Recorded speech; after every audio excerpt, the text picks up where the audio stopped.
Wat gebeurt er op 3 december 1854? De dag van de Eureka Rebellion, de dag van de opstand, dat ze dus aanvielen. Heel vroeg in de morgen en nu in Ballarat elk jaar herdenken ze dit. En hebben ze dus een wandeling, zeg maar, een Eureka Walk. Met lantaarntjes op het pad waar iedereen toen de tijd liep, de soldaten en de gouddelvers, zeg maar. Begint heel somber en dan met een ontbijt en toespraken. En men heeft dus ook mensen die gaan naar de begraafplaats waar de soldaten en de gouddelvers begraven zijn die toen de tijd hun leven verloren. De meeste mensen in Ballarat weten iets af van Eureka. En dan hoor je altijd over Pieter Lely, want dat was een Ier. Er staat hier een standbeeld in de hoofdstad van Pieter Lely, want die is later in het parlement gegaan. Die zat in het parlement van de staat Victoria. Er was een Italiaan bij betrokken, die heette Carboni. Die heeft een paar boeken geschreven, dus iedereen weet van de Italiaan en van de Ier. Maar er zijn dus weinig mensen die weten iets af van de Nederlanden. En ook de historici ter plekke, die zijn dus gaan zoeken naar allerlei mensen. Maar ja, een hoop van die mensen spreken geen Nederlands. Dus dan houdt het op. Dus dan kan je wel kijken hier naar de kranten, wat staat er hierin. Maar dan kom je eigenlijk niet zoveel te weten. Want je moet eigenlijk zoeken in de Nederlandse kranten en aan de andere kant van de wereld. Om uit te vinden waar die vandaan kwam. Er kwamen dus zoveel mensen hier naartoe. En zelfs mensen uit Californië, uit Amerika, die kwamen ook naar Ballarat. Omdat men dacht, of Australië eerlijk gezegd. Omdat men dacht dat er hier dus meer goud in de grond zat dan waar dan ook. Dus ze kwamen allemaal hier naartoe. Dus ik hoorde iets over de Nederlander, maar er was maar weinig van hem bekend. Behalve het feit dat hij dus ook in het gerecht stond voor, moet ik even denken, treason, verraad. Samen met 12 andere mannen. Dus ik had al een naam en dat soort dingen, maar voor de rest is het even zoeken. Dus ik ben in principe wel 2,5 jaar bezig geweest om wat meer te vinden. En met veel geluk ook, want er is een heel klein historisch museum in Koedijk, waar hij vandaan komt. En daar is iemand die heet Cor Visser. En die heeft voor mij ook wel dingen uitgezocht. Want die zei van, wij weten niks van. En iemand van Koedijk die helemaal naar Australië is gegaan. Ik wil wel even kijken wat er bekend is van de familie Wennick, maar wij weten van niks. En waar gaat dit allemaal over? Maar die heeft er wel voor gezorgd bijvoorbeeld dat ik een geboortebewijs had. Dat soort dingen. Want dan heb je dus de naam en de ouders en de geboorteplaats en al dat soort dingen. Wanneer is hij naar Australië gegaan? Ik dacht eind 1853 dacht ik. Per boot met de dolphin, oftewel de dolfijn. Later is hij hier getrouwd met een andere Nederlandse. En zij kwam uit Rotterdam. Ze was een weduwe. Haar man ligt hier in Ballarat begraven, Minhold Lucas. En hij was een Fries. Kwam uit een dorpje dat heette Heeg, dacht ik. En hij ligt hier begraven en Jan Vinnick was haar derde echtgenoot. Ze is ergens in Nederland getrouwd, weinig over hem kunnen vinden. En toen hier ter plekke met de man uit Friesland getrouwd. En samen hadden ze 1 kind die overleden is op jonge leeftijd. Ze was net 1, vernoemd naar haar moeder, Elisabeth. En die is dus met Jan getrouwd, maar dat was dus na de Eureka Stockade, na dat hele gedoe met die aanvallen en dat soort dingen. Dat was een paar jaar later. Wat had Jan Vinnick nou eigenlijk gedaan? Helemaal niks. Gek genoeg. Hij was gewoon op de verkeerde plek. Hij zat niet eens in de omheining van de Eureka Stockade, zoals dat heette. Hij zat er net buiten. Maar al die Nederlanders waren herkenbaar, hadden allemaal rode broeken aan. Ik weet nog steeds niet waarom. Maar die hebben het gewoon opgepikt met het idee van, nou, we hebben jou gezien op een bijeenkomst met een toespraak en een soort van protesttoespraak. En daar zat jij er ook bij, dus kom jij maar mee. En toen zei zijn vriend Peters Cornelissen, die zei van, ja, maar wij zitten hier. Wij moesten gisteren werken. We zijn in onze mijn gaan werken, dus waarom? En toen hebben ze Jan dus opgepikt. Dus ze dachten dat hij bij de oproer was? Ja. Het kan best zijn dat hij sympathiek was met de mensen betrokken bij de opstand. Maar of hij was dus niet in die omheining ter plekke die ze aanvielen. Hij zat er net buiten. Weet je niet, ik heb hem later gevonden in een plaatsje dat heet Smythesdale. Dat is net buiten Ballarat. En was hij gedeeltelijk eigenaar van een goudmijn. Had hij aandelen in een goudmijn. Later gevonden in Bendigo. Waar hij en zijn vrouw een winkeltje hadden. Want zij had de winkel van haar tweede man geërfd. Die had de winkel in Ballarat. En veel later heb ik hem gevonden in Williamstown. waar hij ook opgeschreven stond als een eigenaar van een boot. Dus volgens mij heeft hij best wel ergens iets gevonden. Dus een Bendigo gevonden waar ze een winkeltje hadden, later Williamstown. En hij is heen en weer geweest naar Nederland minstens 2 keer. Dus dan moet je ergens wel goud gevonden hebben of iets dergelijks. Want ze zijn samen, Kaatje Dekker en Jan Vinnik zijn samen naar Nederland gegaan om daar hun trouwdocument erkend te krijgen voor de Nederlandse wet. Want ze zijn dus hier getrouwd in Ballarat. En veel later nog zie je dus dat Kaatje in Rotterdam is overleden met familieleden, want daar kwam ze vandaan. En Jan is in Amsterdam overleden, dus ze zijn hier niet gebleven. Dus ze zijn minstens 2 keer terug geweest. Dus ze zullen ooit wel iets gevonden hebben, ja.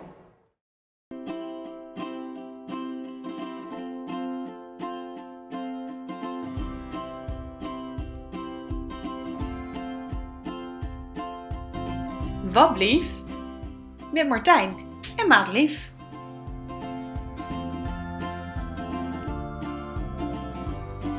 Oelewapper. Een oelewapper is iemand die zich raar gedraagt, een domhoor of een sufferd. Het kan komen uit de 80-jarige oorlog. Toen bezetten de Spanjaarden Nederland. De Spaanse soldaten zouden toen bij het zien van een Nederlandse vrouw hebben geroepen: Olé, guapa! De Nederlandse medeminnaars zouden dit opgepikt hebben en verbasterd hebben tot: kijk, een oelewapper! Misschien klopt dit niet helemaal. Het zou ook kunnen zijn dat het komt van het woord oele.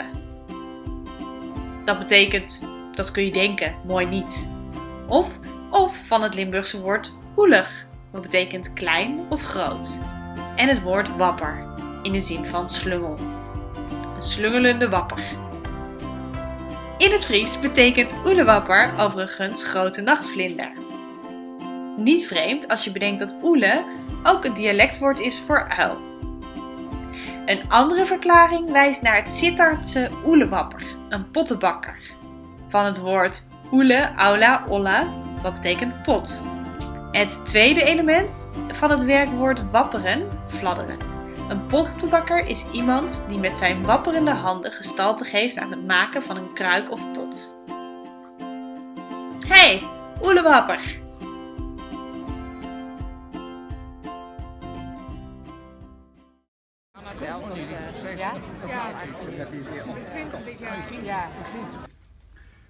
Many historians describe him as the best marine strategist and tactician of all times, even better than Nelson, which is again something not well known, but that's how he's been described by some historians, including English people, I must say. Probably his best known battle was at Chatham, where he managed to go through the Thames, broke through the chains and sailed up to the Chatham naval base there and had battle there. So he was also ahead of his time. He started the Marine Corps, which was very novel in those days and has later been copied by all other nations.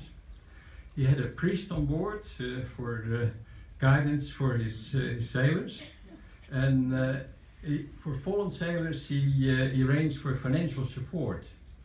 That was really a far cry for those days, because generally you were gang pressed into service, but not in Holland in those days. Again, thanks to the HMI for this venue, and also for the Victorian Multicultural Commission and the Dutch Eye Film Institute, which all helped us in producing this screening. If you'd like to know more about the Erasmus Foundation, or even become a member, it's free nowadays, go to our website erasmus.org.au. Enjoy the film. Ruiter, je bent de man om onze vloot te leiden. Opperbevelhebber. Je bent een van de meest ervaren mensen in onze vloot. De Engelsen zitten niet stil, Ruiter. We moeten de vloot nu opbouwen. De Engelsen willen oorlog met ons voeren omdat wij Nederlanders zijn. Vrije Nederlanders. Ja, niets gemist heb. Ja, er alleen voor stond dat ik er niet bij was. Dus had je toch niet meer in de steek. Het gaat om het landsbelang, Ruiter. Ga maar. Ik heb weinig zin om thuis te blijven als er straks geen thuis meer is. Strakke organisatie, dat is de sleutel. TV S gaat erop roepen! Hou de hel, die tank uit there!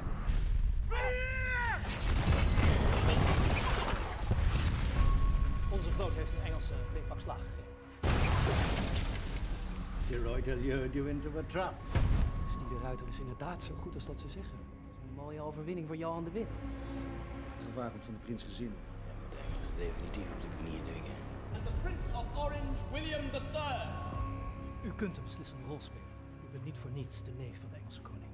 What would you think if I was to make you king of the Netherlands? You surely don't expect me to betray my country, do you? I expect you to do your duty by your family. Jij kunt het symbool van ons verzet zijn, Michiel. Een burgeroorlog op mijn geweten hebben. Juist nu moeten we laten zien dat we kunnen samenwerken. Dit is het moment om mijn slag te slaan. Jij moet ze tegenhouden. Ik vind geen betere dan nu.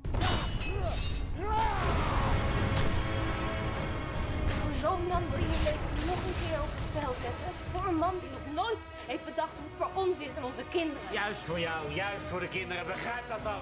Hij garandeert jullie veiligheid als ik weg ben. We moeten dit land nog sneller weer opbouwen.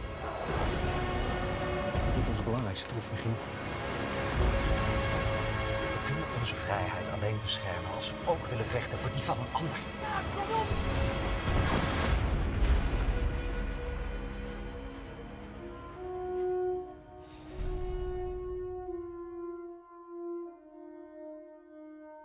Heel mooi. Ja.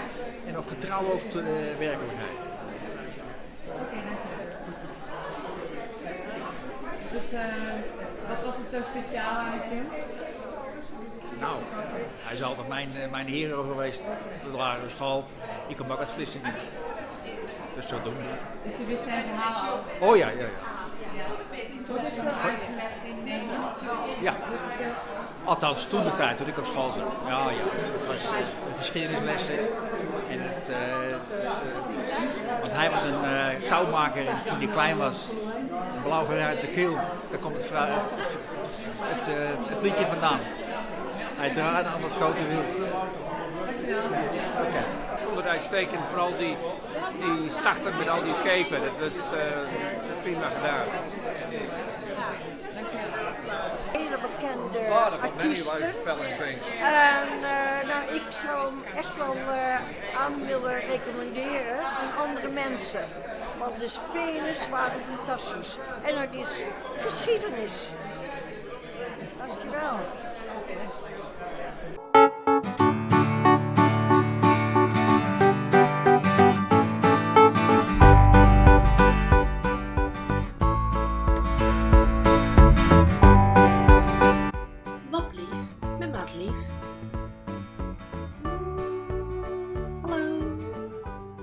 De beestuithanger. Waar komt de beestuithanger eigenlijk vandaan en wat betekent het? De beestuithanger betekent je bent verschrikkelijk slecht, beestachtig, losbandig aan het gedragen. Je bent vreselijk misdragen. De beest in deze uitdrukking is hetzelfde als het beest, het wilde dier. Beest is nu een het-woord, maar vroeger was het een vrouwelijk de-woord. In deze uitdrukking komt het oude woordsgeslacht nog tot uiting. Uithangen betekent hier je gedragen als. De letterlijke betekenis van uithangen, zoiets ophangen dat het uitsteekt en daardoor direct in het oog springt, wordt hier figuurlijk gebruikt. Een bepaalde eigenschap of hoedanigheid is zo duidelijk aanwezig dat die opvalt bij anderen. Uithangen komt nog steeds in figuurlijke zin voor, bijvoorbeeld in combinaties als de stoere zakenvrouw uithangen en de braafrik uithangen. Het heeft hier de betekenis als je voordoen als. Zo, dan ga ik nu eens even lekker het beest uithangen bij een borrel. Doei!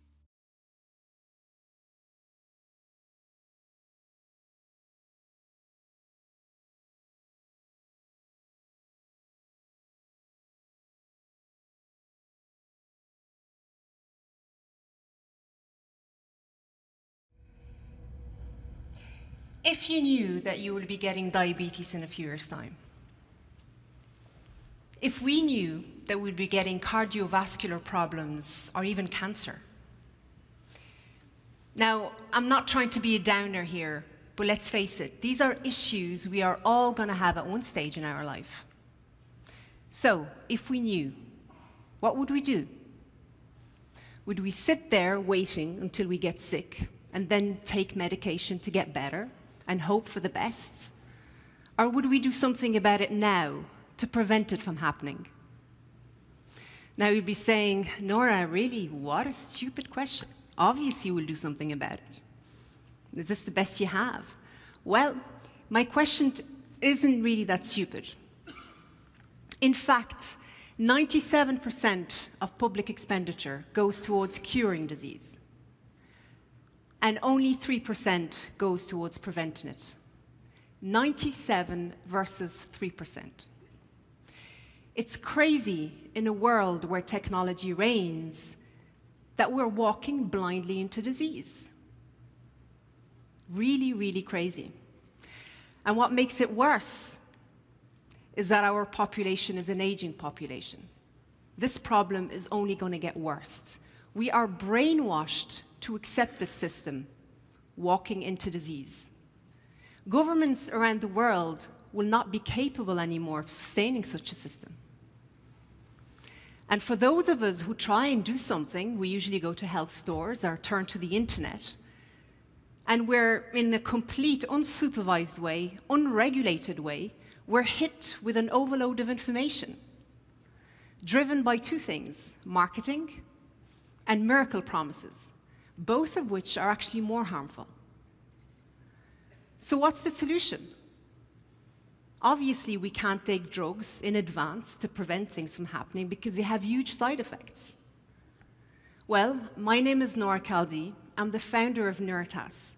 At Neuritas, we find disease-beating molecules in food that are natural, scientifically proven, with no big damaging side effects. The bottom line here, really, is that the health system needs a complete reevaluation. I get often contacted by people that see what we're doing at Neuritas. Recently, I got contacted by a father who was looking for a natural solution for his daughter who suffers from inflammation. She's taking big drugs, and these have huge side effects on her. And he wrote to me saying, "My daughter is fading in front of my eyes. What can I do?" This is what drives me, helping people like this father. I created Neuritas to really improve health and transform the health of billions of people around the world. I've experienced this myself in my own life with my granddad. I was very young, but seeing him healthy at one stage and then hit by sickness the next. And he was weak, and he got weaker with the drugs. The drugs were too far damaging. The journey that led me to Neuritas started actually in south of France, where I did my master's in mathematics, pure mathematics and computer science. I then moved to Ireland, where I joined Trinity College and one of the best labs in molecular evolution and bioinformatics, where I did my PhD. But the defining moment in my career came when I realized the opportunity that lay in food. I decided to pursue my career, my research career, on understanding the molecular evolution of food molecules. Everyone around me was telling me, "You're mad. Like, why are you doing this? Why are you moving into food? There's nothing there. You know, you're crazy. You're going to ruin your career. This is totally impossible, finding disease-beating molecules in food." But I truly believe that the key to reducing and preventing many diseases around the world lies in food. And the way we're going to do this is by using mathematics and computer science. Let me explain. If I were to ask you what the image behind me represents, you'd say an apple, a red apple, and you'd be correct. But at Neuritas, we see this apple in a very different light. We see this apple in terms of data, trillions and trillions of molecules. To put it in perspective, there's more data in this one apple than all social media put together. The data that's contained in this apple has tremendous health-benefiting molecules, molecules that can truly transform health by preventing, by managing, by curing some of the world and some of Europe's global epidemics, such as diabetes, such as cardiovascular problems or cancer. I get told very often, why don't we just eat the food? Well, it's not really that easy. I wish it was that easy. It's not that easy. The molecules we're interested in are called peptides. They're locked within the food structure, and it's only by us identifying them and releasing them that you get the benefit. In using our technology, we have identified some unique, groundbreaking ingredients. One example would be an ingredient that actually moves glucose from the blood into the muscle. Now you tell me, why is this relevant? Well, it's relevant because I guess most of you have heard of the 21st century's global epidemic, diabetes. Well, diabetes comes as a result of glucose not moving in from the blood into the muscle. And now you see why our ingredient is actually relevant for humankind. We've found some other groundbreaking ingredients, some anti-inflammatories. And as you know, inflammation lies at the core of many diseases, such as Alzheimer's, cancer, or autoimmune disease, which is the disease that actually the father wrote to me about, and who I told our ingredients are coming along. They're going to be ready, commercially ready, in about a year or 2 years' time. So how do we do it? Well, we combine my own background, pure mathematics and computer science. More precisely, we use artificial intelligence and DNA analyses to look at food at the molecular level, look at the trillions of molecules within food, and identify the subsets of peptides that have a very important health benefit. Very soon, given your disease predispositions, you would be able to purchase a bread, a cereal bar, or a drink that would help you prevent those diseases from occurring. And if you have them already, help you manage them in a better way. The Neuratas team is transforming the future of health. You know, join us, be part of Neuratas, and see how our ingredients are coming along. Walking blindly into disease is no longer necessary. Ingredients that are natural, scientifically proven, with no major side effects, are now a reality. In an ideal world, prevention and cure should walk hand in hand to make sure the new generation does not suffer the same way the old one did, like my granddad. This is the solution. So I urge all governments around the world to really look at this, because this is the only way out. Thank you.